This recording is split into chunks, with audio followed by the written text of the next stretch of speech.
बिजली का कहत और लोड शेडिंग की फरावानी, जब अवाम सड़कों पर आए, जब टायर जले और हंगामे हुए, जब हर तरफ लाठियों और आंसू गैस का राज हुआ, तब हुक्मरानों को ख्याल आया कि इस मसले का कोई हल तलाश करना चाहिए। 2 दिन से हुक्मरान इस्लामाबाद में बैठकर गौर व फिक्र कर रहे हैं। ये 2 साल क्यों जाया किए गए? इन 2 सालों में ये हंगामी मुलाकातें क्यों नहीं हुई?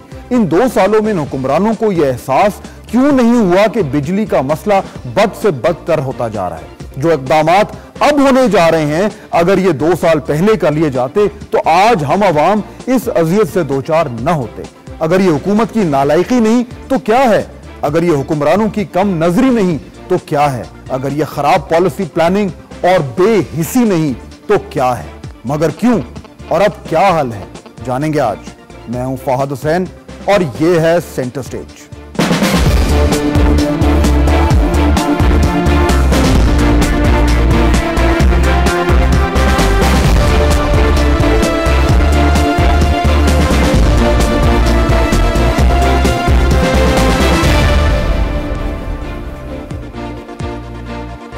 लोड शेडिंग के अजाब से छुटकारा हासिल करने का कोई तरीका है और हमने पिछले चंद सालों में हमारे हुक्मरानों ने क्या नालायकियां की हैं, आज जानने की कोशिश करेंगे।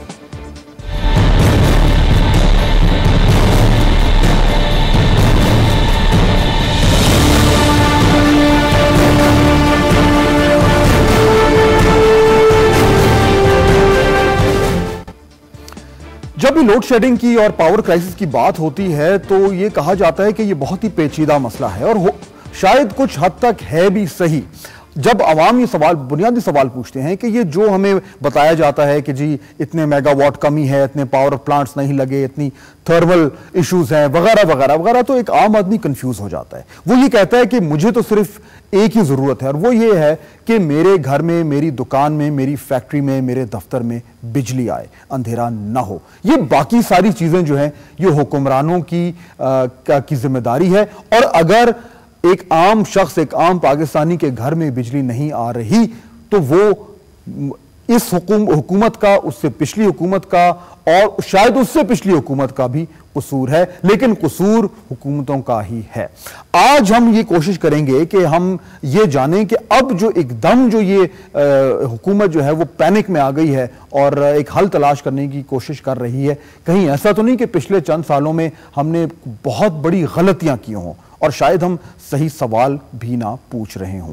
प्रोग्राम शुरू करने से पहले मैं बिल्कुल आसान अल्फाज में चंद बुनियादी हक़ाइक़ आपके सामने रखना चाहता हूं ताकि उनकी रोशनी में जो हमारी आज की बहस हो वो सेहर हासिल हो। पहली चीज, मैं आपको कुछ अप्रॉक्सिमेट फिगर्स देता हूं, अंदाजन, क्योंकि ये फिगर्स जो हैं ये चेंज होते रहते हैं, ये समझना जरूरी है। जो हमारी इस वक्त पाकिस्तान में जो मुकम्मल डिमांड है बिजली की, जितनी मांग है बिजली की, वो है 16,000 मेगावाट। यानी अगर हमारे पास 16,000 मेगावाट हो तो लोड शेडिंग की जरूरत नहीं है। लेकिन लोड शेडिंग इसलिए हो रही है क्योंकि हमारे पास सप्लाई कम है, तकरीबन 11,000, 10 से 11,000, जैसा कि मैंने कहा कि यह अप्रॉक्सिमेट फिगर है, ऊपर नीचे होता है। यानी कि इन फिगर्स की रोशनी में जो हमारे पास शॉर्टफॉल है, जो कमी है मांग में और जो सप्लाई है उसमें 5,000। अब ये 5,000 का जो हमें 5,000 मेगावाट बिजली की जरूरत है ताकि इस लोड शेडिंग से छुटकारा हासिल किया जाए। अब एक इंटरेस्टिंग फिगर देखें, ये देखें, हमारे पास जो कुल पैदावारी सलाहियत है, जो इंस्टॉल्ड कैपेसिटी है, यानी हमारे पास इस वक्त पाकिस्तान में, जैसा कि मैंने कहा कि 16,000 हमारी अगर डिमांड है अंदाजन, तो जितने हमारे पास पावर प्लांट्स हैं, जितने डैम्स हैं वगैरह वगैरह, वो अगर सब 100% कैपेसिटी पे काम कर रहे हों तो हम 18 से 20,000 मेगावाट बना सकते हैं आज इस वक्त। यानी इंस्टॉल्ड कैपेसिटी हमारी डिमांड से ज्यादा है, लेकिन ये हम प्रोड्यूस नहीं कर रहे। प्रोड्यूस क्यों नहीं कर रहे, उसके बहुत सारे इश्यूज हैं। अब इंपॉर्टेंट चीज ये है कि जो 16,000 हमारी टोटल जो इंस्टॉल्ड कैपेसिटी है, माफ कीजिएगा 18 से 20,000, इसमें जो हाइडल है यानी जो पानी से जो बिजली जनरेट होती है वो 6,500 मेगावाट है। यह सबसे सस्ती तरीन बिजली होती है। इसके अलावा थर्मल होता है और जो रेंटल पावर प्रोजेक्ट्स होते हैं, जो जिनके बारे में कहा जा रहा है कि फौरी तौर पर यह हल है, ये महंगी बिजली है। हमारे पास दो चैलेंजेस हैं।